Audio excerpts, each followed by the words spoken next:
We're going to check the weight on this hive, and we're going to put a patty on it real quick like a bunny.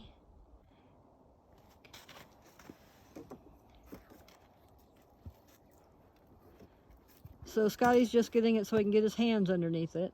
And this hive's a pretty good weight. It's pretty heavy. But when we check it again in a month, we want to know how much it's lightened up and how much honey they've consumed. So that's our shim. We're going to pop the top,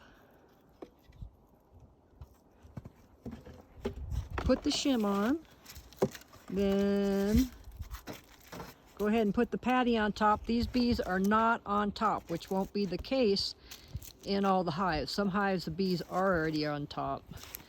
Put the top back on,